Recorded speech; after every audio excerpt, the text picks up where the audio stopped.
ان الحمد للہ نحمده ونستعینه ونستغفره ونعوذ باللہ من شرور انفسنا ومن سیئات اعمالنا من يهده اللہ فلا مضل له ومن يضلل فلا هادی له واشهد ان لا الہ الا اللہ وحدہ لا شریک له واشهد ان محمدا عبدہ ورسولہ اما بعد فإن خير الحديث كتاب الله وخير الهدي هدي محمد صلى الله عليه وآله وسلم وشر الأمور محدثاتها وكل محدثة بدعة وكل بدعة ضلالة وكل ضلالة في النار. أعوذ بالله السميع العليم من الشيطان الرجيم من همزه ونفخه ونفثه. بسم الله الرحمن الرحيم. رب اشرح لي صدري ويسر لي امري واحلل عقدة من لساني يفقهوا قولي. بسم الله الرحمن الرحيم. ان الله وملائكته يصلون على النبي يا ايها الذين آمنوا صلوا عليه وسلموا تسليما. اللهم صل على محمد وعلى ال محمد كما صليت على إبراهيم وعلى آل إبراهيم إنك حميد مجيد. اللهم بارك على محمد وعلى آل محمد كما باركت على إبراهيم وعلى آل إبراهيم إنك حميد مجيد. اللهم ربنا آتنا في الدنيا حسنة وفي الآخرة حسنة وقنا عذاب النار. ربنا آتنا من لدنك رحمة وهيئ لنا من امرنا رشدا.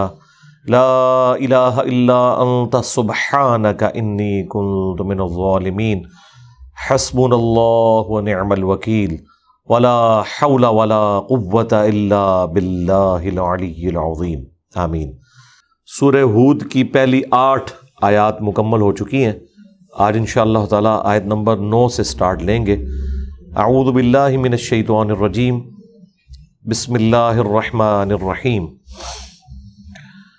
وَلَئِنْ أَذَقْنَا الْإِنسَانَ مِنَّا رَحْمَةً، اور اگر ہم مزہ چکھائیں انسان کو اپنی طرف سے رحمت کا، ثُمَّ نَزَعْنَاهَا مِنْهُ، اور پھر اس کے بعد اس سے اس کی نعمت کو چھین لیں،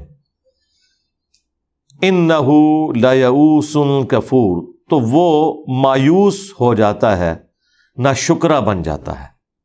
اچھا، یہ نیچرل ہے بالکل. کسی سے نعمت لے لی جائے تو اسے مایوسی تو ہوتی ہے، لیکن اصل جو جرم ہے وہ ناشکرا پن ہے. مایوسی تو نیچرل ہے، لیکن ایسی مایوسی کہ جس میں آپ آلریڈی جو اتنے عرصے سے اللہ تعالیٰ کی نعمتوں کو اویل کر رہے تھے وہ آپ بالکل بھلا بیٹھے اور اس ایک غم کو اپنے اوپر اتنا حاوی کر لیں کہ اللہ تعالیٰ کی نعمتوں سے صرف نظر کر دیں. یہ چیز اللہ تعالیٰ کو ناپسند ہے. جب تک یہ مسئلہ حل نہیں ہوگا انسان ایک پرسکون زندگی گزار نہیں سکتا. اہل ایمان کی نشانی ہے نا کہ وہ دعا کرتے ہیں ربنا آتینا فی الدنیا حسنہ وفی الآخرۃ حسنۃ وقنا عذاب النار. اے رب ہمیں دنیا میں بھی بھلائیاں عطا فرما اور آخرت میں بھی بھلائیاں عطا فرما، اور سب سے بڑی بھلائی ہمیں جہنم کے عذاب سے بچا لے. آمین. دیکھیں، دنیا میں بھلائی کا مطلب ہرگز یہ نہیں ہے کہ آپ کو تکلیف نہیں پہنچے گی. یہ تو ہو ہی نہیں سکتا نا. یہ آؤٹ آف کوسچن ہے کہ تکلیف نہ پہنچے، کیونکہ دنیا میں سب سے زیادہ بھلائی جن لوگوں نے کمائی وہ اللہ کے پیغمبر تھے، اور سب سے زیادہ تکلیفیں جنہوں نے کاٹی وہ بھی پیغمبر تھے.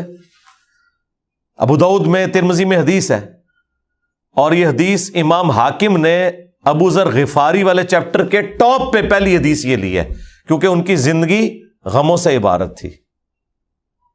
حدیث کیا ہے ترمذی میں، ابو داؤد میں، کہ اللہ تعالیٰ سب سے زیادہ تکلیف دنیا میں اپنے ان بندوں کو دیتا ہے جو سب سے بڑھ کر اللہ کو محبوب ہوتے ہیں، اس کے انبیاء.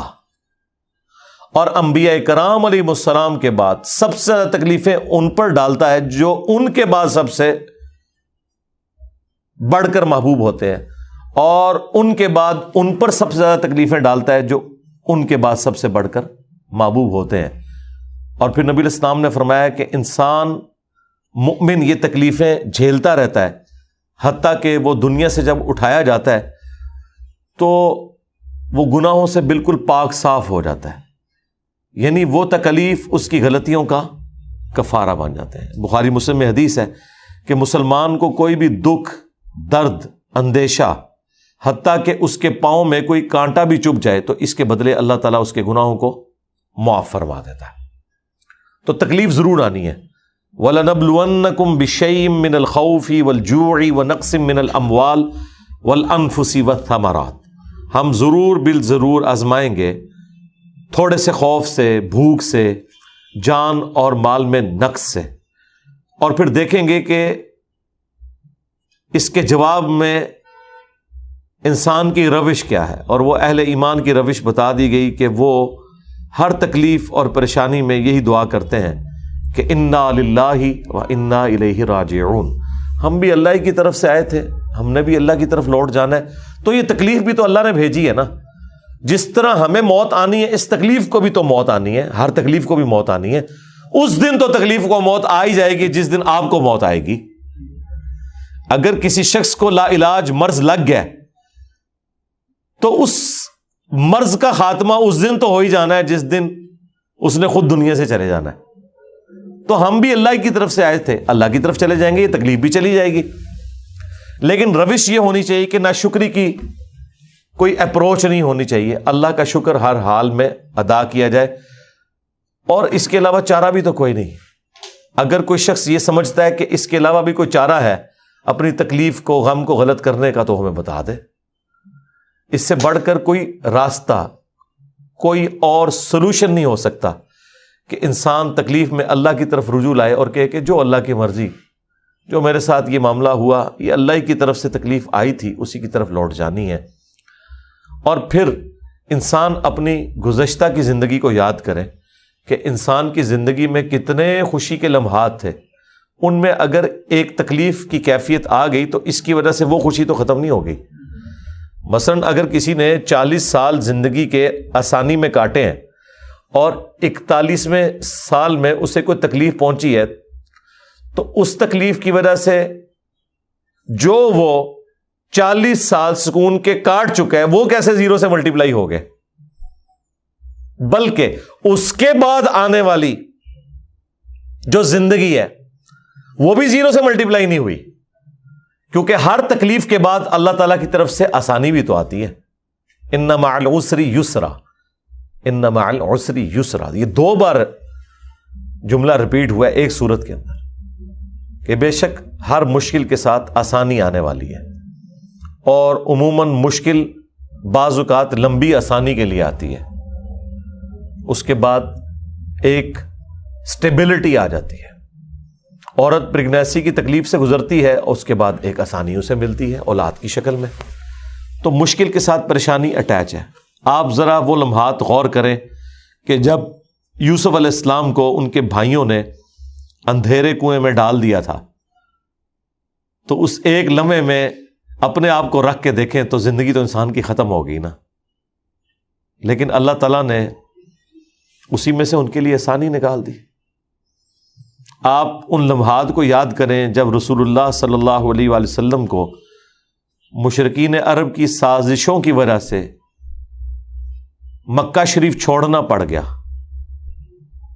اب رسول اللہ کو اس وقت تو نہیں پتا تھا کہ مدینے میں میری وہ زندگی انتظار کر رہی ہے کہ اگلے 10 سالوں کے اندر ٹوٹل عرب میں ریولوشن آ جائے گی اور اس کے بعد بھی چند سالوں میں رومنز اور پرشینز مسلمانوں کے قدموں میں ڈھیر ہو جائیں گے. تو وہ جو تکلیف تھی اس کے بعد ایک اتنی بڑی آسانی آنے والی تھی. تو انسان کو مایوسی کی روش، ناشکری کی روش نہیں اختیار کرنی چاہیے. لیکن یہ ظاہر انسان کے انسٹنکٹ میں، اسی کے اوپر تو آپ نے قابو پانا ہے تو اللہ تعالیٰ کے محبوب بندے بنیں گے نا.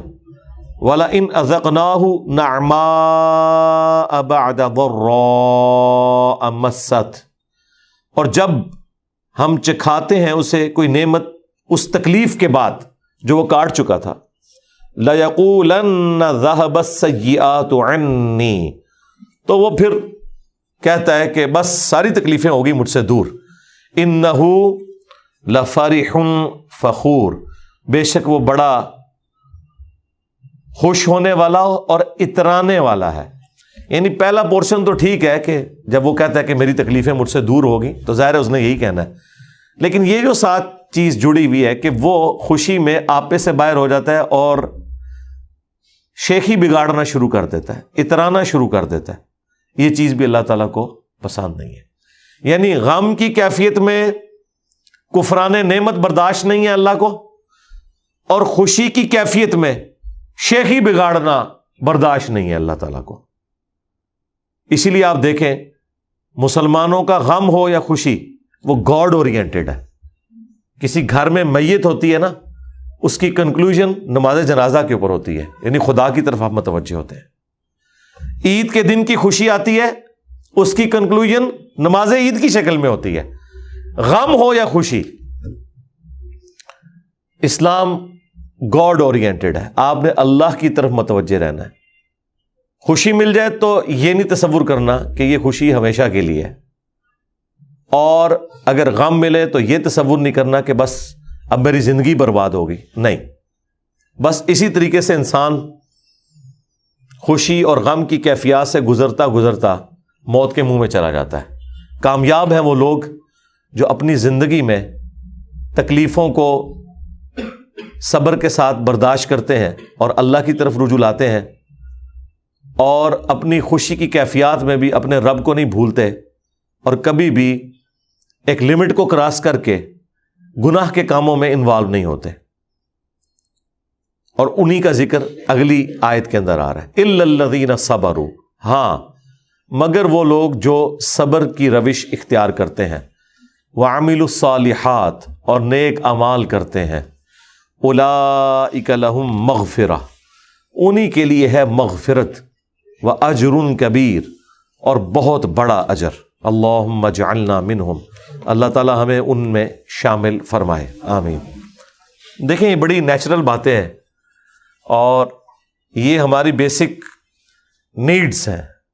زندگی ان کے بغیر گزر نہیں سکتی. ایک خدا کے ماننے والے کی زندگی اور ایک خدا میں بلیو نہ کرنے والے کی زندگی میں فرق یہ ہے کہ تکلیفیں تو دونوں کو آئیں گی، خوشیاں دونوں کو آئیں گی، لیکن سٹیبلٹی اس کی زندگی میں ہوگی جو خدا کے ساتھ اپنا تعلق، اللہ کے ساتھ اپنا تعلق قائم رکھے گا. اب روح سخن نبی صلی اللہ علیہ وآلہ وسلم کی طرف آ رہا ہے اور آپ کے ذریعے سے ظاہر ہے مخالفین تک بات پہنچائی جا رہی ہے. فَلَعَلَّكَ تَارِكٌ بَعْضَ مَا يُوحَىٰ إِلَيْكَ، تو کیا آپ چھوڑ دیں گے وحی میں سے کچھ حصہ جو آپ کی طرف نازل ہوا. اور ظاہر ہے کہ نبی علیہ السلام نے ایسا تو نہیں کرنا تھا. یہ کافروں کو بات سنائی جا رہی ہے کہ جو تم ہمارے نبی کو تکلیفیں دے رہے ہو تو کیا یہ گمان کر رہے ہو کہ وہ ان تکلیفوں کی وجہ سے تمہارے ساتھ کمپرومائز کر دیں گے اور اللہ کا پیغام صحیح طریقے سے نہیں پہنچائیں گے. اور نبی علیہ السلام کو بھی ڈھارس بتائی جا رہی ہے کہ ان تکلیفوں کے آنے کا مقصد ہرگز نہیں ہے کہ آپ کے دل میں بھی کبھی خیال آئے اس حوالے سے کہ کوئی کمپرومائز کی کیفیت ہے، جو سورہ بنی اسرائیل میں آیا کہ قریب ہے کہ اے نبی آپ ان کافروں کی طرف جھک جاتے جو یہ آپ سے ڈیمانڈ کر رہے ہیں اگر ہم آپ کو ڈھارس نہ بتاتے، اور اگر ایسا ہو جاتا تو ہم آپ کو دنیا کی زندگی میں بھی دگنا عذاب دیتے اور آخرت میں بھی آپ کو اللہ کے عذاب سے بچانے والا کوئی نہ ہوتا. یہ سمجھانے کے لیے، اور ساتھ یہ بتایا کہ اللہ تعالیٰ مضبوط کرتا ہے، اس لیے خدا اورینٹڈ رہنا ہے. اگر نبی کا یہ اسٹیٹس ہے تو باقی تو کسی کھاتے میں نہیں ہے. خدا سے اپنے آپ کو بے نیاز کوئی نہیں کر سکتا، بڑے سے بڑا انسان ہو. تو کیا ایسا ہو سکتا ہے یا آپ ایسا کریں گے کہ آپ وہی کا کوئی حصہ چھوڑ دیں اس وجہ سے وَضَائِقٌ بِهِ صَدْرُكَ، کہ آپ کا سینہ اس کی وجہ سے تنگ ہو جاتا ہے جو آپ کو ان کی تیکھی باتیں سننی پڑتی ہیں. کون سی باتیں؟ اَن يَقُولُوا لَوْلَا أُنزِلَ عَلَيْهِ كَنْزٌ، کہ یہ کافر کہتے ہیں کہ ان پر آسمان سے کوئی خزانہ نازل کیوں نہ ہوا. او جاء معہ ملک، یا ان کے ساتھ کوئی فرشتہ ہوتا۔ اس کے علاوہ بھی اور ڈیمانڈز تھیں۔ سورہ بنی اسرائیل میں آیا کہ اس کا کوئی باغ ہو جس میں یہ نہریں روا کر کے بتا دے، ہمیں آسمان پہ چڑھ کے بتائے یہ، اور اس کے چڑھنے کو بھی نہیں مانیں گے۔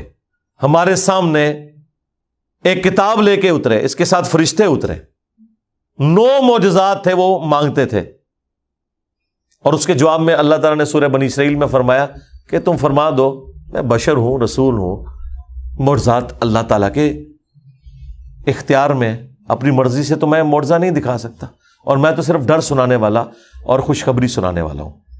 یہاں پہ بھی آ رہا ہے کہ اے نبی علیہ السلام، آپ نے اس حوالے سے کوئی اپنے دل میں تنگی محسوس نہیں کرنی کہ جو یہ آپ کو باتیں سننے کو ملتی ہیں کہ اس پہ آسمان سے خزانہ کیوں نہیں نازل ہوا، کوئی فرشتہ اس کے ساتھ نازل کیوں نہیں ہوا۔ انما انت نذیر،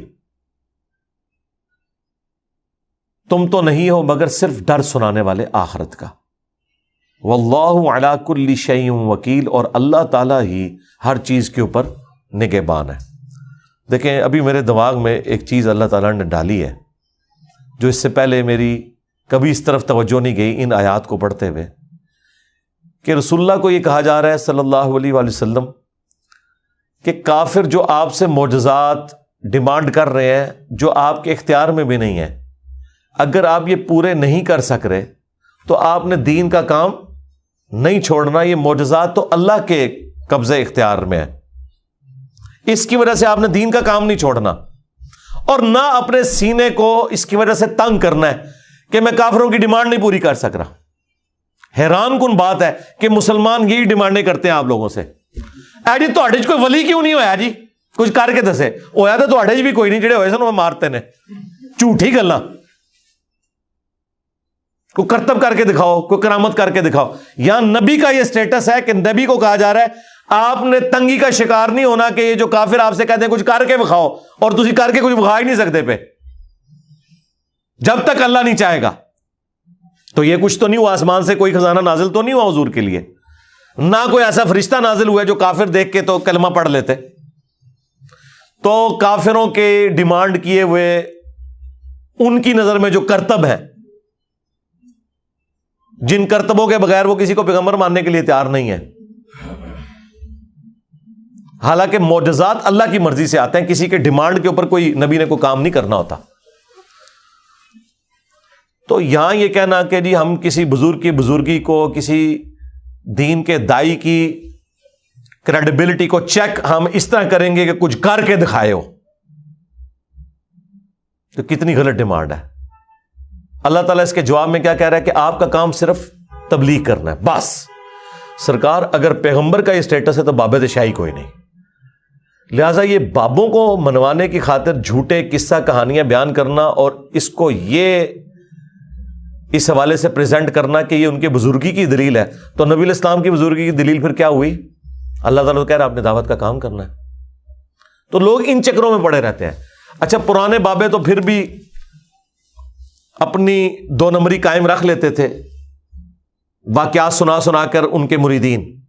اب ہے میڈیا کا دور، اب جتنے اس وقت بڑے بڑے بابے ہیں، میں کہتا ہوں جی اس وقت جو پلانٹ ارتھ پہ بابے ہیں نا، پرانے بابے تو ان کے مقابلے میں شاہی کوئی نہیں ہے۔ مثلا الیاس قادری صاحب، باپا جانی، جتنے بڑے لیول پہ لوگ ان کی زندگی میں ان کے ساتھ اٹیچ ہیں، اتنے لوگ تو کبھی کسی بزرگ کے ساتھ اٹیچ نہیں رہے۔ وہ پرانے بزرگوں کے ساتھ کوئی 2000 3000 5 10 15 20,000 بندہ ہی اٹیچ ہوتا تھا، ان کے تو مریدین ہی 40-50 لاکھ ہیں، کروڑوں لوگ ان سے محبت کرتے ہیں دنیا میں۔ اس زمانے میں تو کروڑوں کر بھی نہیں سکتے تھے، مسلمانوں کی آبادی بھی اتنی نہیں تھی۔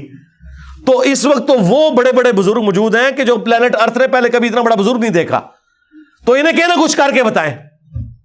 ان کا حال یہ ہے کہ اگلے دن میں باپا جانی کو دیکھ رہا تھا، وہ اپنے ٹیب سے کوئی حدیث بیان کر رہے تھے تو انہوں نے اپنی اینک لگائی ہے، پھر انہیں وہ نظر آئی ہے۔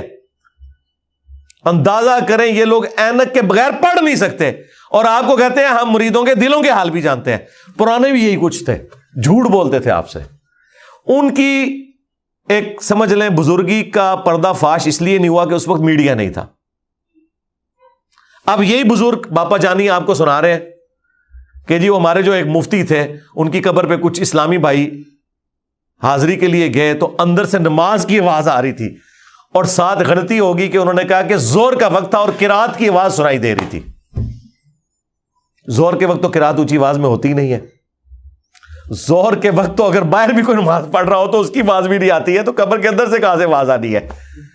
مطلب مغرب کر لیتے تو شاید کوئی یہ جھوٹی کرامت کو کسی درجے میں چلی جاتی، ویسے تو اس کی بھی کوئی ویڈیو ریکارڈ نہیں ہے، لیکن کتنا بڑا جھوٹ پکڑا گیا ہے کہ یعنی یہ ٹیکنیکل پرابلم آ گیا نا وہ بیان کرنے کے اندر، کہ زور کا وقت تھا اور قرات کی آواز سنائی دے رہی تھی، وہ کیڑی قرات اونچی آواز ہی ہو رہی تھی۔ اور یہ بات یاد رکھیے گا، یہ ایگریڈ اپون مسئلہ ہے کہ اگر کوئی ظہر اور عصر کی نماز اونچی آواز میں پڑھے گا نا تو اس پہ سجدہ صاحب واجب ہو جائے گا اگر بھول کے پڑھی ہے، اور اگر اس نے جان بوجھ کے پڑھی تو نماز ہوگی ہی نہیں، مکروہ تحریمی واجب الادا ہے۔ یہ فقہ حنفی کا بھی مسئلہ ہے۔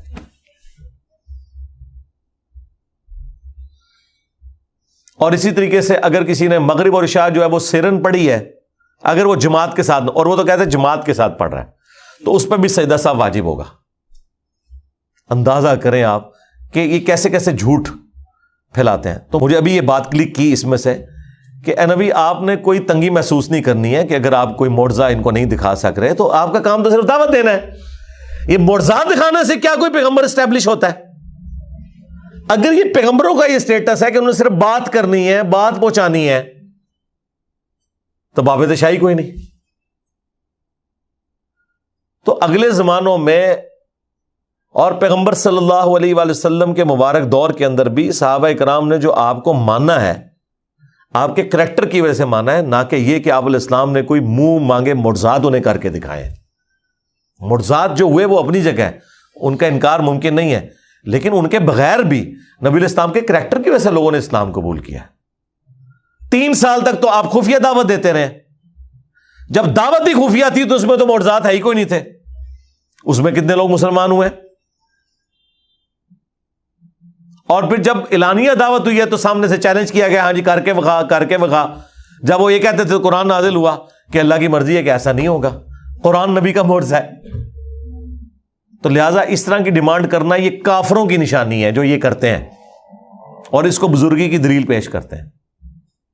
اور جب میں نے یہ بات کی نا تو مفتی منیب الرحمان صاحب نے جو میرے خلاف مضمون لکھے نا دنیا اخبار میں، جس سے میں نے ریبٹل کیا تھا، رپلائی ٹو مفتی منیب الرحمان آن کرامات، تو انہوں نے میرے اوپر یہ فٹ کیا ہے کہ یہ جو کہتا ہے نا کہ آپ کے بزرگ یہ کر سکتے تھے تو اون کیوں نہیں کر کے دکھا دے، تو کر کے دکھاؤ۔ انہوں نے کہا کافر بھی یہی نبیوں سے کہتے تھے کہ کر کے دکھاؤ، تو نبی جواب میں کہتے تھے کہ اللہ کے اختیار میں ہم نہیں کر سکتے، تو وہ کہتے ہیں جو آپ ہمارے بزرگوں سے کہہ رہے ہو ان کے اختیار میں کوئی نہیں، اللہ چاہے گا تو ہوگا۔ میں نے کہا شکر الحمدللہ اس کی وجہ سے انہوں نے مان لیا کہ بزرگ کچھ نہیں کر سکتے اور نبی بھی کچھ نہیں کر سکتے جب تک اللہ نہ چاہے۔ حالانکہ اس سے پہلے یہ آپ کو کیا کہتے تھے، چاہے تو اشاروں سے اپنے کائے ہی پلٹ دیں دنیا کی، نگاہ ماری تے مرید ساڑ دیتا، نگاہ ماری تے پہاڑ سونے کا ہو گیا، نگاہ ماری، پہلے یہ کہتے تھے۔ آپ کہتے ہیں نہیں، یہ جو انجینئر صاحب کہہ رہے ہیں نا، تو کافر بھی یہی ڈیمانڈ کرتے تھے کر کے بکھاؤ۔ تو اس کے جواب میں اللہ تعالیٰ یہی کہتا تھا کہ نبی کو میرے اختیار میں کوئی نہیں ہے، تو ہم انجینئر کو یہی جواب دیں گے کہ بھائی یہ آپ کی ڈیمانڈ غلط ہے۔ چلیں، اس ڈیمانڈ کرنے کا فائدہ یہ ہوا ہے، ٹھیک ہے انہوں نے مجھے منسوب کیا کافروں کی طرف، لیکن اس کا فائدہ یہ ہوگا کہ جو عقیدہ ہم سمجھانا چاہ رہے تھے وہ انہوں نے سمجھ لیا۔ یہی تو ہم بھی کہہ رہے ہیں، جو یہ کہہ رہے ہیں یہی ہمارا عقیدہ ہے، کشف کے بارے میں اور کرامات کے بارے میں، معجزات کے بارے میں، جو بھی انہوں نے مختلف نام دیے ہوئے چیزوں کو۔ ام یقولون افتراہ، کیا یہ کہتے ہیں کہ یہ نبی نے یہ جھوٹ باندھ دیا ہے اللہ تعالیٰ کے اوپر، قرآن، نعوذ باللہ۔ قل فأتوا بعشر سور مثلہ مفتریات، تو اے نبی ان سے فرماؤ کہ اگر تم اپنے دعوے میں سچے ہو نا تو 10 صورتیں تم بھی گھڑ کے لے آؤ اس کے ساتھ کی۔ اگر یہ نبی گھڑنے والا ہے نا تو 10 تم بھی گھڑ لو۔ وَادْعُوا مَنِ اسْتَطَعْتُم مِّن دُونِ اللَّهِ، اور بلا لو جن کو بھی بلا سکتے ہو اللہ کے مقابلے پر جو ہستیاں ہیں، ان کنتم صادقین، اگر تم سچے ہو۔ اچھا، یہاں پہ 10 صورتوں کا چیلنج آیا۔ یہ چیلنج شروع ہوا تھا کتاب سے، سورہ بنی اسرائیل میں آیا کہ تمام جن و انس مل کر قرآن جیسی کتاب نہیں لا سکتے۔ پھر یہ چیلنج نیچے آتے ہوئے 10 صورتوں پہ آیا کہ چلو یار پورا قرآن تو 114 صورتیں ہیں، 10 لے آؤ۔ پھر یہ 10 سے بھی ایک صورت میں بھی گیا، سورۃ البقرہ میں کوئی ایک صورت لے آؤ، چلو ملتی جلتی لے آؤ، اور ایک صورت بنانا تو کوئی مسئلہ نہیں تھا یار۔ قرآن کی ایک صورت تو کتنی چھوٹی ہے، سورہ الکوثر، انا اعطیناک الکوثر فصل لربک وانحر ان شانئک ھو الابتر، اس کے برابر بھی کوئی صورت بنا سکتا تھا، لیکن نہیں۔ تھوڑی بہت جنہوں نے تب آزمائی بھی کرنے کی کوشش کی وہ بھی ذلیل و خوار ہوئے۔ یہ اللہ تعالیٰ کی طرف سے چیلنج آج تک برقرار ہے۔ یہ نہیں ہے کہ آپ نے عربی میں کوئی بھی ردیف قافیے ملا کے اور اس کو قرآن کی طرز میں تلاوت کرنا شروع کر دیا اور اب آپ کہیں یہ قرآن کے مقابلے کی ہوگی۔ یہ تو آپ کو عربی لنگوسٹک کے لوگ بتائیں گے کہ یہ قرآن کے مقابلے کی صورت بنتی ہے کہ نہیں۔ اور کچھ صورتیں اس طرح نا انہوں نے قرآن حضرات سے ملتی جلتی آوازوں میں نا اپلوڈ بھی کی ہوئی ہیں جعلی بنا کے۔ عام مسلمانوں کو تو نہیں پتہ چلتا کہ وہ قرآن ہے یا وہ سمپل عربی کی کوئی شعر و شاعری ہے جو انہوں نے نا عبد الباسط کی طرز میں نا بالکل اسی سٹائل میں نا انہوں نے یہ اپلوڈ بھی کی ہوئی ہیں۔ اور پھر جو اس کی ٹیکنیکل خرابیاں جو عربی لنگوسٹک کے جاننے والے لوگ ہیں وہ اس کو ہائی لائٹ کر دیتے ہیں، اور وہ خرابیاں نہ بھی ہوں تب بھی جو اس کتاب کا پیشن، اس کی جو دعوت، اس کا جو آخرت اورینٹڈ ہونا، اس کا جو کانفیڈنس لیول ہے اور خدا اورینٹڈ ہونا، وہ جذبہ تو اس کتاب کا خاص ہے۔ میں آپ کو بتاؤں ایون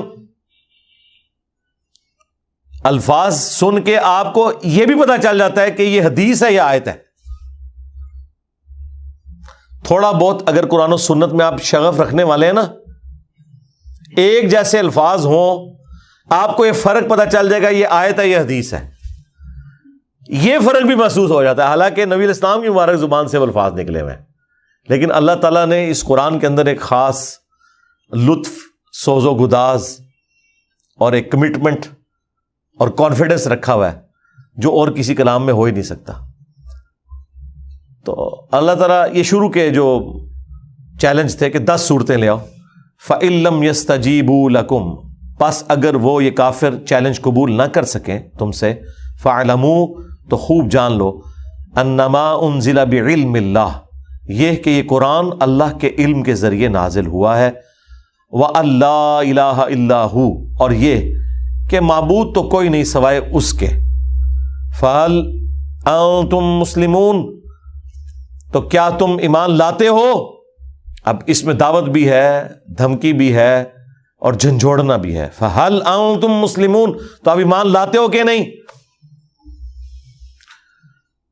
اب اگلی آیات بھی فکر آخرت اور دنیا پرستی کے حوالے سے کمال کی گفتگو ہے، اور یہ مضمون سورہ شورى میں بھی آیا ہے، سورہ ہود میں بھی آ گیا، من کان یرید الحیات الدنیا وزینتہا، جو کوئی بھی تم میں دنیا کی زندگی اور اس کی رونق کا طلبگار ہوگا، نوفی الیہم، تو ہم اسے دنیا میں پورا پورا دیں گے، اعمالہم، اس کے اعمال کا بدلہ، فیہا، اس زندگی میں۔ لیکن ظاہر ہے اس میں تقدیر بھی غالب ہوگی، یہ نہیں ہے کہ جس نے کوشش کی ہے جتنی اتنا ہی اس کو ضرور مل جائے گا۔ آخرت میں تو یہی ہے کہ جس کے لیے انسان کوشش کرے گا وہ اسے ملے گی، لیکن دنیا میں بیڈ لک ہو جاتی ہے، آخرت میں بیڈ لک نہیں ہوگی۔ بیڈ لک کا تعلق دنیا سے ہے، کیونکہ اللہ نے اپنی تقدیر کا غلبہ پھر تکلیف میں بھی انسان کو ڈالنا ہوتا ہے، جو مولا علی کا قول ہے کہ میں نے اپنے ارادوں کے ٹوٹنے سے اپنے رب کو پہچانا۔ لیکن اللہ تعالیٰ فرما رہا ہے کہ ہم یہاں دنیا میں جو کوشش کرتا ہے اسے اوورآل ایک جنرل رول یہ ہے کہ اسے مل ہی جاتا ہے۔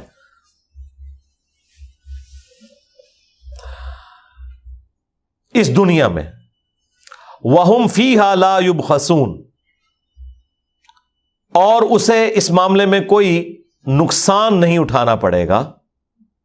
أُولَٰئِكَ الَّذِينَ لَيْسَ لَهُمْ فِي الْآخِرَةِ إِلَّا النَّارُ، لیکن یہ بات یاد رکھنا، ایسے لوگوں کے لیے آخرت کی زندگی میں سوائے آگ کے کچھ نہیں ہے، یعنی جو صرف دنیا کے طلبگار ہیں۔ یہ سورہ بقرہ میں بھی آیا کہ جو دنیا چاہتا ہے ہم دنیا اسے دیں گے، لیکن آخرت میں اس کا کوئی حصہ نہیں ہے۔ لیکن اس کے اگینسٹ اللہ نے یہ نہیں کہا کہ آپ نے صرف آخرت چاہنی ہے، بلکہ کہا کہ اہل ایمان دعا کرتے ہیں، سورۃ البقرہ آیت نمبر 201، ربنا آتنا فی الدنیا حسنہ وفی الآخرۃ حسنۃ وقنا عذاب النار، اے اللہ ہمیں دنیا میں بھی بھلائیاں عطا فرما، آخرت میں بھی بھلائیاں عطا فرما، اور آخرت کی سب سے بڑی بھلائی کہ ہمیں آگ کے عذاب سے بچا لے، آمین۔ اور بخاری مسلم میں حدیث موجود ہے، انس ابن مالک کہتے ہیں کہ نبی علیہ السلام کی اکثر دعا یہی ہوا کرتی تھی، اللہم آتنا فی الدنیا حسنہ وفی الآخرۃ حسنہ وقینا عذاب النار۔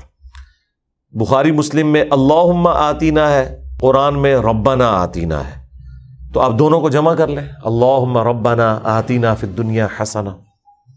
قرآن میں ایک دعا ہے جس میں یہ دونوں جمع بھی ہیں، اللہم ربنا انزل علینا مائدۃ من السماء، جو حضرت عیسیٰ علیہ السلام نے دعا کی تھی کہ ہم پر آسمان سے کھانا نازل فرما، تو اس میں اللہ تعالیٰ نے دونوں الفاظ استعمال کیے ہیں کہ عیسیٰ علیہ السلام نے کہا تھا اللہم ربنا انزل علینا مائدۃ من السماء، تو میں قرآن کی اس آیت کے تحت جہاں کہیں بھی دعاؤں میں اللہم یا ربنا آیا ہوتا ہے تو میں دونوں کو جمع کر لیتا ہوں، یعنی اس جمع کرنے کی اصل بھی قرآن کے اندر موجود ہے۔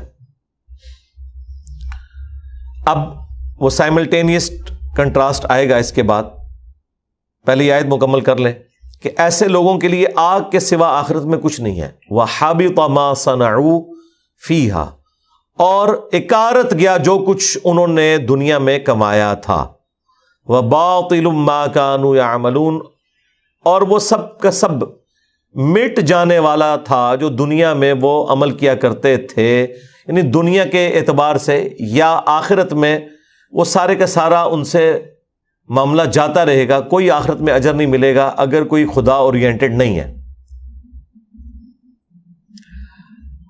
افمن کان علی بینۃ من ربہ، بھلا وہ شخص کہ جو اپنے رب کی طرف سے روشن دلیل پر ہو،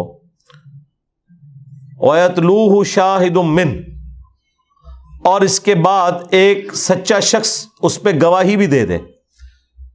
اکثر مفسرین اس سے مراد عبداللہ ابن سلام کو لیتے ہیں کہ انہوں نے یہودی عالم ہوتے ہوئے بھی نبی علیہ السلام کے برحق نبی ہونے کی گواہی دی تھی، بس یہ ایک ہی بندہ ہے جو ڈومیننٹ ایمان لے کے آیا، ورنہ باقی یہودیوں نے قرآن قبول کوئی نہیں کیا۔ حیران کن بات ہے کہ قرآن کا میجورٹی پورشن یہودیوں کو ایڈریس کرتا ہے۔ سورہ بقرہ آپ دیکھ لیں، کرسچنز تو آلموسٹ سمجھ لیں ان کی کورالری کے طور پہ ہے نا، کیونکہ یہودی جس دین کے ماننے والے ہیں کرسچن بھی اسی دین کو مانتے ہیں، صرف ایک عیسیٰ ابن مریم کا فرق ہے۔ 10 کمانڈمنٹس وہ بھی مانتے ہیں، بنی اسرائیل کے پیغمبروں کو کرسچنز بھی مانتے ہیں، اولڈ ٹیسٹمنٹ کو کرسچنز بھی مانتے ہیں، بلکہ ان کی پوری شریعت تو اولڈ ٹیسٹمنٹ ہے۔ اس کے باوجود دیکھ لیں صرف ایک یہودی عالم نکلا ہے جس نے اسلام قبول کیا، یعنی سلیبس اللہ کا، ٹیچر اللہ کا پیغمبر، اور آؤٹ پٹ یہ ہے کہ ایک یہودی صرف ایمان لے کے آیا، عبداللہ ابن سلام۔ تو کیا رسول اللہ ناکام ہو گئے؟ نعوذ باللہ، نہیں، ناکام وہ لوگ ہوئے جنہوں نے ایمان قبول نہیں کیا۔ تو اللہ تعالیٰ فرما رہا ہے کہ جو اپنے رب کی طرف سے دلیل پر ہے، اور اس سے بڑھ کر ایک گواہ نے بھی شاہد من گواہی دے دی ہے ان پہ، وَمِن قَبْلِهِ کتاب موسیٰ، اور اس سے پہلے جو موسیٰ علیہ السلام کی کتاب تھی تورات، امام و رحمہ، جو امام بھی تھی اور رحمت بھی تھی، یعنی اس کتاب کے اندر بھی پروفیسیز آخری پیغمبر کی موجود تھی، اور یہ کتاب بھی اسی دعوت کو آگے لے کے چل رہی ہے۔ اولئک یؤمنون بہ، یہ لوگ تو ایمان لائیں گے اس پر۔ وَمَن یکفر بہ، اور جو کفر کریں گے اس کے ساتھ، یعنی پہلے اہل ایمان کا ذکر ہوا کہ جو اہل ایمان ہیں وہ تو نبی علیہ السلام کی دعوت کو قبول کر لیں گے، جو حق پر مبنی ہے، اگلی کتابوں کی تصدیق کرنے والی ہے، اس میں پروفیسیز موجود تھی۔ اور جو دوسرے لوگ ہیں جو اس کے ساتھ کفر کریں گے، من الاحزاب، مختلف گروہوں میں سے، چاہے وہ جیوز ہوں، کرسچنز ہوں یا مشرکین عرب، فالنار موعدہ، تو ان کے لیے پھر وعدہ جو ہے وہ آگ کا ہی ہے۔ فلا تک فی مریۃ من، پس اے نبی علیہ السلام آپ نے اس معاملے میں کوئی شک میں نہیں پڑنا، اور آپ کے ذریعے امت کو کہا جا رہا ہے انہ الحق من ربک، بے شک یہ قرآن آپ کے رب کی طرف سے حق پر مبنی ہے، پرپسفل، با مقصد ہے، سچائی کے ساتھ ہے۔ وَلَٰكِنَّ أَكْثَرَ النَّاسِ لَا يُؤْمِنُونَ، لیکن اکثر لوگ ایمان نہیں لاتے۔ اچھا، اب اکثر لوگ اگر ایمان نہیں لا رہے تو رسول اللہ تو کوئی ناکام نہیں ہوگے، قرآن تو کوئی فیل نہیں ہو گیا. اور ظاہر ہے کہ یہ جس وقت کی صورتیں ہیں اس وقت تو بمشکل 100 لوگ ایمان لے کر آئے اور 2/3 قرآن نازل ہو چکا ہے. میں اکثر سوچتا ہوں کہ صحابہ کرام بھی اس وقت کیا سوچتے ہوں گے کہ 13 سال محنت کرتے ہوئے اور چند لوگ ایمان لے کر آئے تو انہیں یہ آیات ہی ڈھارس بناتی ہوں گی نا کہ بھائی آپ نے سچائی کو قبول کرنا ہے. اور اکثر لوگ نہیں کر رہے تو کوئی ایسا مسئلہ نہیں, آج بھی نہیں کر رہے, اکثر مسلمان نہیں کر رہے, اکثر کافر نہیں کر رہے. وَمَنْ أَظْلَمُ مِمَّنِ افْتَرَىٰ عَلَى اللَّهِ كَذِبًا, اور اس سے بڑھ کر ظالم کون جو اللہ تعالیٰ پر بہتان باندھتا ہے, جھوٹ باندھتا ہے. جھوٹ باندھنے والا یا تو وہ شخص ہوگا جو جھوٹا دعوی نبوت کر دے, یا سب سے بڑا جھوٹا وہ ہوگا کہ جو سچا دعوی نبوت کرنے والے کو جھٹلا دے. وہ سب سے بڑا جھوٹا ہوگا, کیونکہ سب سے بڑی سچائی پیغمبر کی ذات ہوتی ہے, پیغمبر کی دعوت ہوتی ہے توحید کی. اس کا انکار کرنے والا سب سے بڑا جھوٹا ہے. یعنی سب سے بڑا جھوٹ یہ ہے کہ کوئی اللہ تعالیٰ کے ساتھ شرک کرے, انبیاء کرام کا انکار کرے. اولئک یعرضون علی ربہم, یہ لوگ پیش کیے جائیں گے اپنے رب کے سامنے. وَيَقُولُ الْأَشْهَادُ هَؤُلَاءِ الَّذِينَ كَذَبُوا عَلَىٰ رَبِّهِمْ, تو وہاں پر پھر اللہ کے حضور جو گواہی دینے والے ہیں, گواہ وہ کہیں گے یہ ہیں وہ لوگ جنہوں نے اپنے رب پر جھوٹ باندھا تھا. یہ گواہی دینے والے وقت کے پیغمبر بھی ہیں اور گواہی دینے والے وہ فرشتے بھی ہیں جنہوں نے ان کے نامہ اعمال کو لکھا ہوا تھا. وہ اللہ کے حضور گواہی دیں گے کہ یہ ہیں جو جھوٹ باندھتے تھے اپنے رب پر. الا لعنت اللہ علی الظالمین, آگاہ ہو جاؤ کہ لعنت ہے, پھٹکار ہے ان ظالموں کے اوپر. کن پر؟ الذین یصدون عن سبیل اللہ, وہ لوگ جو کہ روکتے ہیں اللہ کے راستے سے. وَيَبْغُونَهَا عِوَجًا, اور چاہتے ہیں اس میں ٹیڑھ پن. وَهُمْ بِالْآخِرَةِ هُمْ كَافِرُونَ, اور وہ آخرت کے معاملے میں کفر کی روش اختیار کیے ہوئے ہیں. ایک تو کفر کی روش یہ ہو سکتی ہے کہ انسان آخرت کا انکار کر دے, ایک یہ ہے کہ وہ زندگی گویا کہ ایسے گزار رہا ہے کہ آخرت میں اس کے ساتھ کچھ نہیں ہونا, تو انڈائریکٹلی وہ بھی کفر کر رہا ہے. ورنہ جسے فکر ہو کہ آخرت میں پکڑ ہے تو وہ اپنی مرضی کی زندگی تو نہیں گزار سکتا. اولئک لم یکونوا معجزین فی الارض, یہ وہ لوگ ہیں جو کہ اللہ تعالیٰ کو اس زمین میں عاجز نہیں کر سکتے.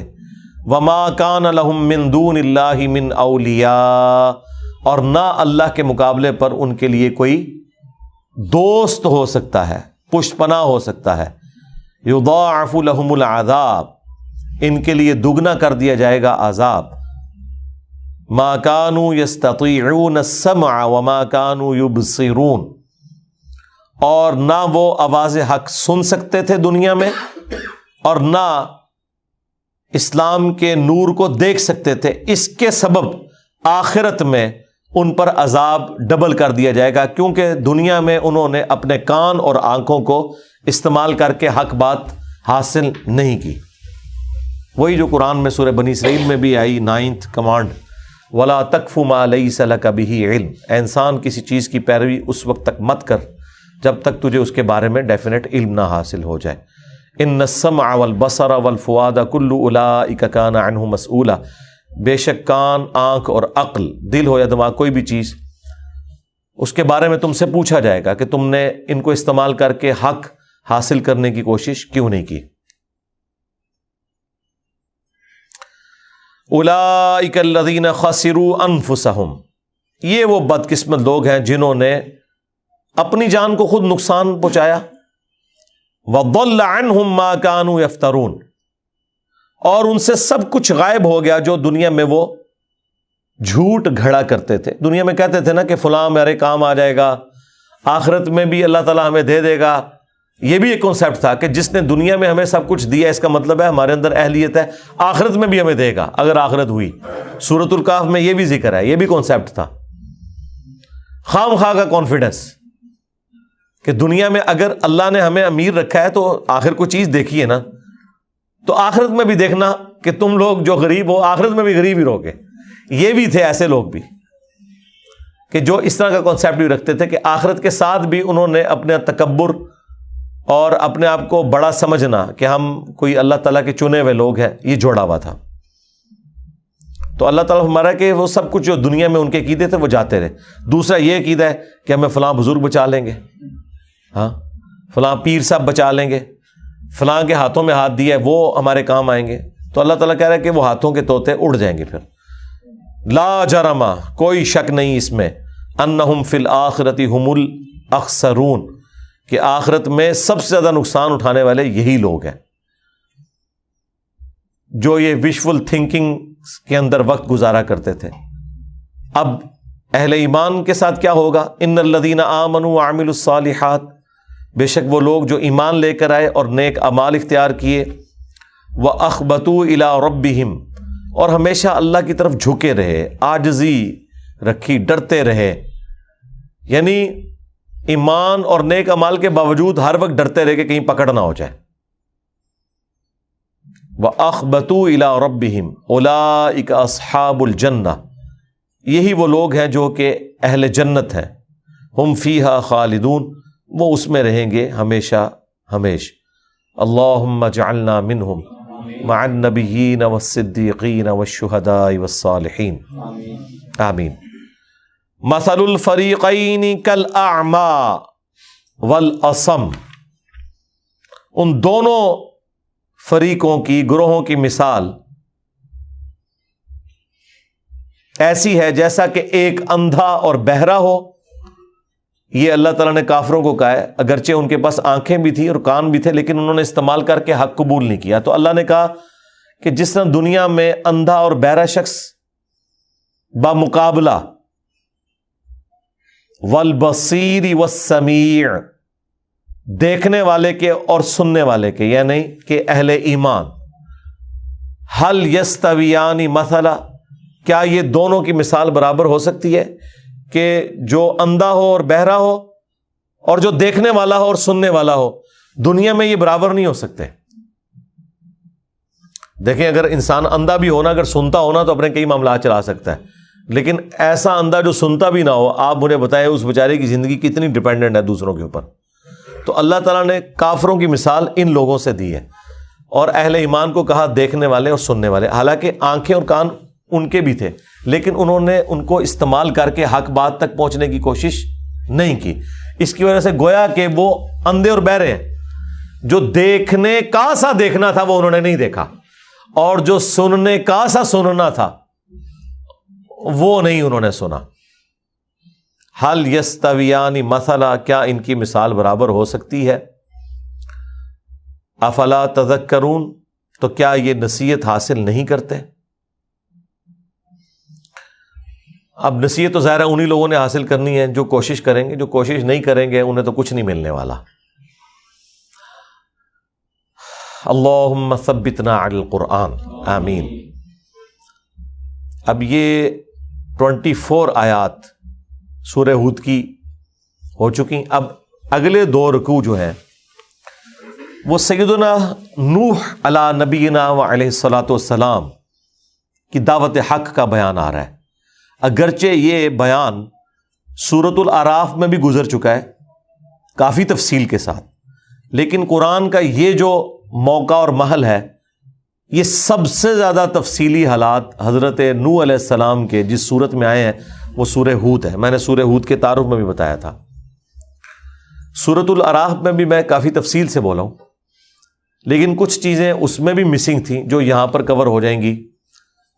اگرچہ میں نے کراس ریفرنس کے طور پر سورۃ الاعراف میں بھی کور کی تھی، لیکن یہاں پہ تو ریئل ٹائم اب ان آیات کو ہم 2 رکوعوں میں حضرت نوح علیہ السلام اور ان کی قوم کا ذکر آ رہا ہے، اور اس کے بعد پھر مسلسل انباء و رسل کا سلسلہ اس صورت میں چلے گا، اور پھر کنکلوژن اس کا جا کے جب ہوگا پھر نبی الاسلام کی مبارک دعوت کے اوپر، اور یہ اینڈ پہ اسی میں وہ آیات آئیں گی کہ ہم نے انبیاء کے واقعات آپ سے اس لیے بیان کیے تاکہ آپ کا دل مضبوط کریں، کہ جب آپ باقی لوگوں کی تکلیف کا ذکر سنتے ہیں نا تو پھر انسان کو صبر آتا ہے کہ مجھے تو اس آزمائش سے نہیں گزارا گیا۔ تو اس طرح کی تسلی رسول اللہ کو بھی چاہیے تھی صلی اللہ علیہ وآلہ وسلم۔ اندازہ کریں کہ نبی علیہ السلام کی 13 سالہ مکی دور کی تکالیف، اور دوسری طرف 950 سال نوح علیہ السلام کی تکلیف کوئی کمپیریزن ہی نہیں ہے. تو جب اللہ تعالیٰ رسول اللہ کی ڈھارس کے لیے نوح علیہ السلام کا ذکر کرے گا تو نبی علیہ السلام کو تو اپنی تکلیف کچھ نظر ہی نہیں آئیں گی اس کے مقابلے میں, کیونکہ ان کا سپین کتنا زیادہ تھا. حضور کو تو پھر بھی اتنے زیادہ جانسار ساتھی مل گئے.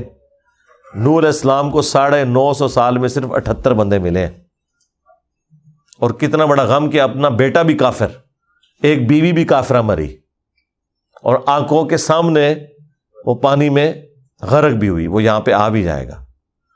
میں تو کبھی اس منظر کو سوچتا ہوں نا تو انسان تکلیف میں پڑ جاتا ہے. یہ صرف بیان کرنا, سن لینا, پڑھ لینا بڑا آسان ہے. میں نے جب تک یونس علیہ السلام سے متعلق وہ فلم نہیں دیکھی تھی نا, تو مجھے کبھی آئیڈیا نہیں ہوا تھا کہ مچھلی کے پیٹ میں 3 دن اور 3 راتیں گزارنا اس کا مطلب کیا ہے.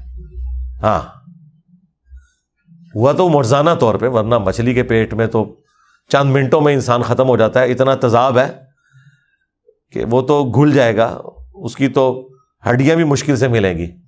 وہ معجزانہ طور پر اندھیروں کے اندر سمندری طوفان کا آنا, پھر سمندر میں ان کو پھینکا جانا, کیا غوطہ لگا.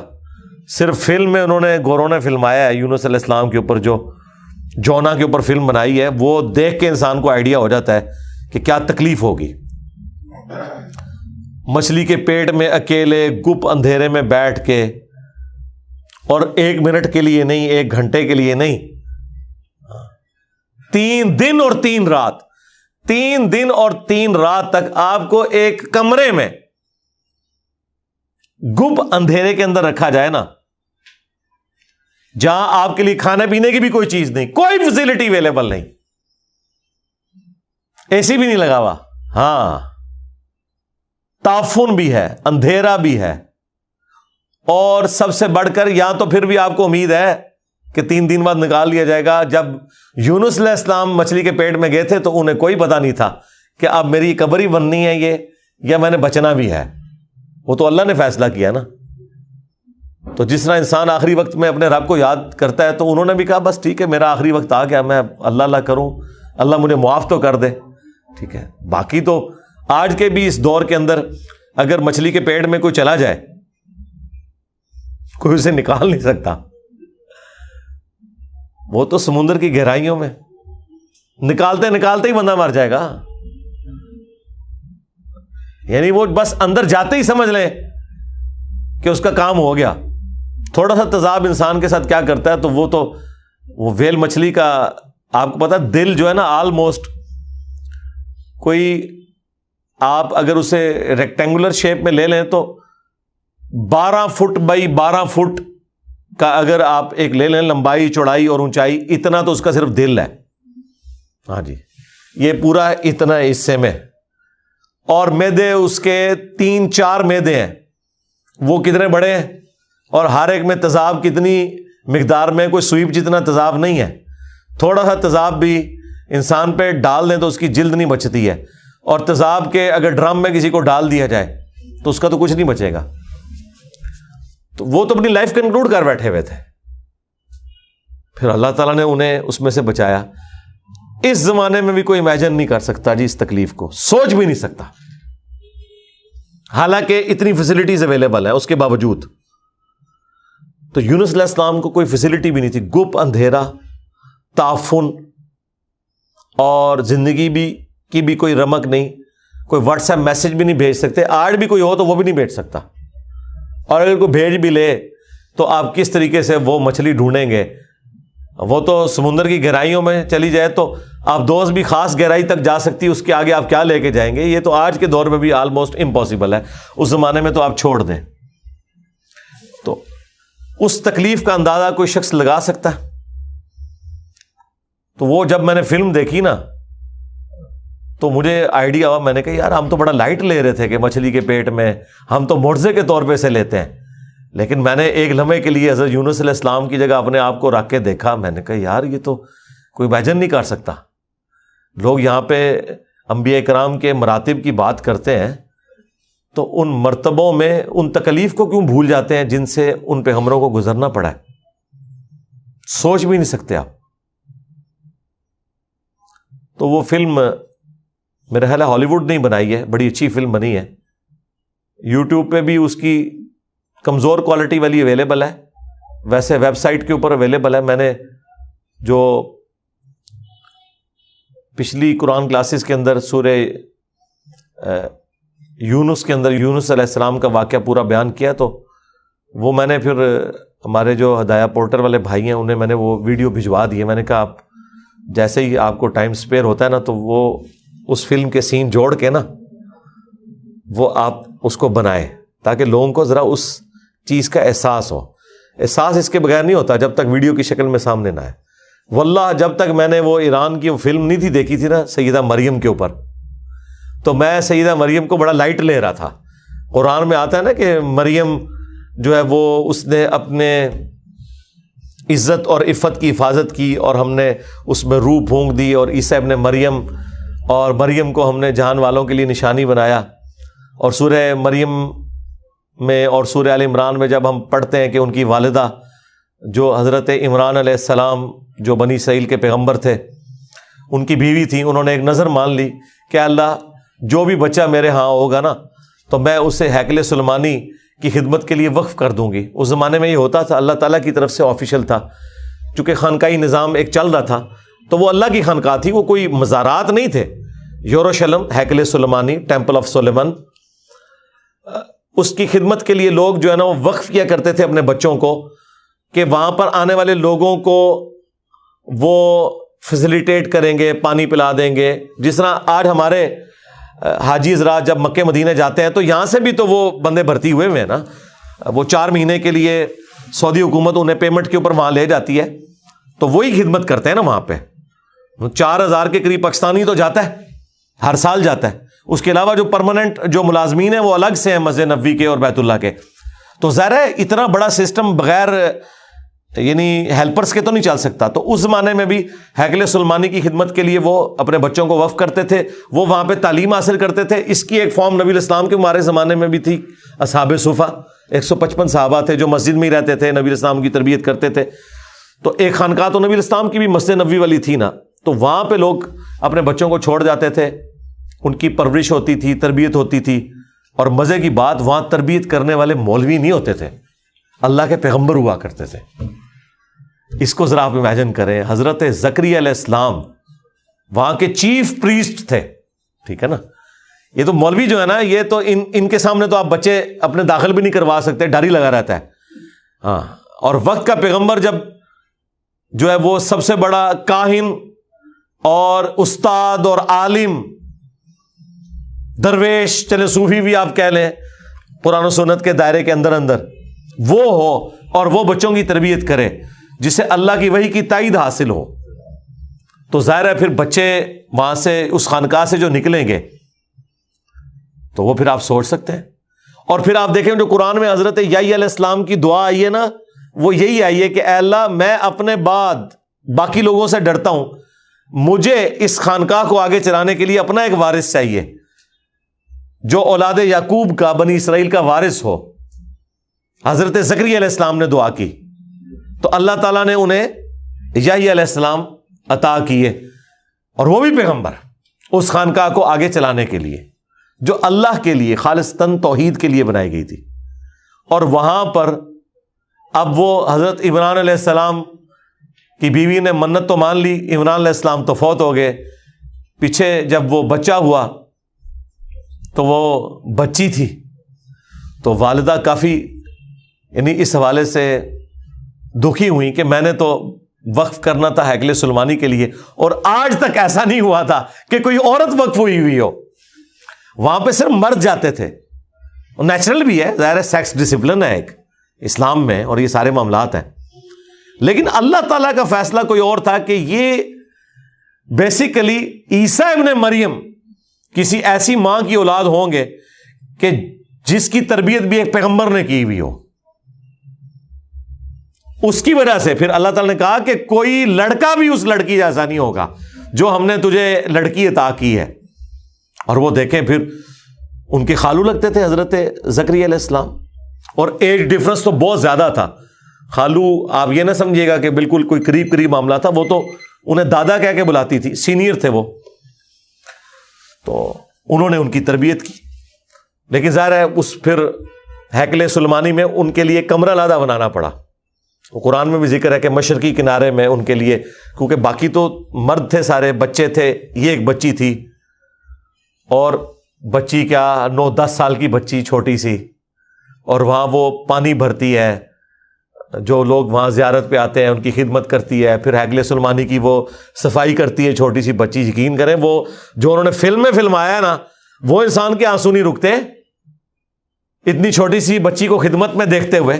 تو مجھے اس دن احساس ہوا کہ یار یہ تو ہم ہر دفعہ پڑھ کے گزر جاتے تھے کہ بچی وقف کر دی. میری بھی اپنی 2 بچیاں ہیں، چھوٹی سی بچی انسان پرماننٹلی وقف کر دے، پھر ماں مرتے دم تک ملی نہیں ہے، چھپ چھپ کے ضرور دیکھتی رہی ہے. ملی اس لیے نہیں کہیں بچی دوبارہ سے ظاہر ماؤں کے ساتھ اٹیچ ہوتی ہیں تو وہ اس اپنے منصب سے نہ ہٹ جائے. آپ اس ماں کی تکلیف کا اندازہ کریں، وہ ماں اسی تکلیف میں فوت ہوئی ہے. لیکن پھر اللہ تعالیٰ نے اسی بچی کو 16 سال کی عمر میں بغیر خاوند کے معجزانہ طور پہ ایک بیٹا عطا کیا. عیسیٰ ابن مریم وجیہن فی الدنیا والآخرہ ومن المقربین. تو وہ انسان، وہ پھر آخر پہ انہوں نے فلم اس پہ ہی کنکلوڈ کی ہے، جب وہ حضرت عیسیٰ کو اٹھا کے آتی ہیں تو وہ تمام کاہن اور پریسٹ جو ان کے خلاف سازشیں کرتے تھے، جنہوں نے حضرت زکریا کو قتل کرنے کی سازش کی، مریم سے جالس ہوتے تھے اور مریم کو وہ بدکار عورت کہتے تھے، نعوذ باللہ من ذالک، یہ سارا کچھ کرتے تھے. ان ساروں کی وہاں چیخیں نکل گئیں اتنا بڑا معجزہ دیکھ کے کہ ایک بچہ جو ہے وہ شیرخوار بچہ ماں کی گود میں کلام کر رہا ہے کہ میں اللہ کا پیغمبر ہوں، اس نے مجھے کتاب دی ہے، مجھے پیغمبر بنایا ہے، اور مجھے اپنی ماں کے ساتھ حسن سلوک کا حکم دیا ہے. سلام ہو اس دن پر جس دن میں پیدا ہوا، جس دن میں مروں گا اور جس دن میں دوبارہ اٹھایا جاؤں گا.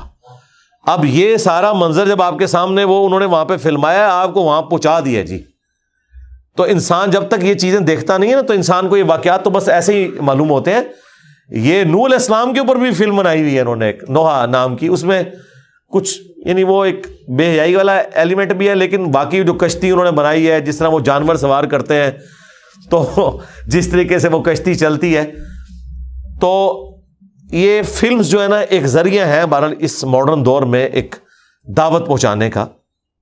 میری مرضی سے نہیں بنی ہے، اگر میری مرضی ہوتی تو میں نہ بنواتا، لیکن چونکہ اب بن چکی ہوئی ہیں تو جو لوگ اس لیول کے اوپر کوئی اپنی تھاٹس کو لے کے جانا چاہتے ہیں، ایمان کے اس لیول پہ جانا چاہتے ہیں، خصوصاً وہ لوگ کہ جو روزانہ کوئی نہ کوئی ہالی ووڈ کی یا بالی ووڈ کی فلم دیکھتے ہیں، تو سرکار ہم انہیں تو کہتے ہیں کہ یہ چیزیں دیکھیں، آپ عمر سیریز بھی دیکھیں، جونا فلم بھی دیکھیں، اور مریم مقدس بھی دیکھیں، تو آپ کو اندازہ ہو کہ یار یہ تو بات کرنا آسان ہے. یہ بالکل ایک سمپل آپ کو لگ رہا ہوتا ہے بعض اوقات پڑھنے میں، لیکن جب آپ اپنے اوپر کیفیت وہ طاری کرتے ہیں تو آپ سوچ بھی نہیں سکتے کہ کتنا مشکل مرحلہ ہوتا ہے جس سے گزر کے اللہ تعالیٰ آپ کو کوئی مرتبہ عطا کرتا ہے. یہ چھوڑ دیں، حسین ابن علی نے جو کربلا میں تکلیف کاٹی ہے، وہ پڑھنا، سننا اور وہاں پر ہونا یا اسے دیکھنا، یا آپ امیجن بھی نہیں کر سکتے. انسان اپنی اولاد کی تھوڑی سی تکلیف نہیں دیکھ سکتا اور اپنی پوری اولاد کو اپنے سامنے ذبح ہوتے دیکھے، پھر ایک ایک کی لاش کو اٹھا کے بھی لائے. آپ سوچ بھی نہیں سکتے جناب. آپ کے بچے کو چھوٹا سا زخم ہو جائے نا، ٹھیک ہے، اور وہ رو رہا ہو، تو انسان یہ تکلیف نہیں دیکھ سکتا. اور لاش اٹھانا، اور لاش بھی قتل کیے ہوئے بچے کی اٹھانا ان امیجنیبل ہے. تو یہ بڑے مراتب پہ جو پہنچے ہوئے لوگ ہیں نا، ان کو وہ ساری تکلیفوں سے گزارا جاتا ہے. ہم تو اللہ تعالیٰ سے یہی کہیں گے کہ اللہ تعالیٰ ہمیں کسی بھی اس طرح کی آزمائش میں نہ ڈالے، اور اگر اس نے یہ طے کر لیا کہ ایسا اس نے کرنا ہے تو اس پہ ثابت قدم رہنے کی توفیق عطا فرمائے. سبحانک اللہم و بحمدک، اشہد ان لا الہ الا انت، استغفرک و اتوب الیک، وما علینا الا البلاغ المبین. جزاکم اللہ خیرا.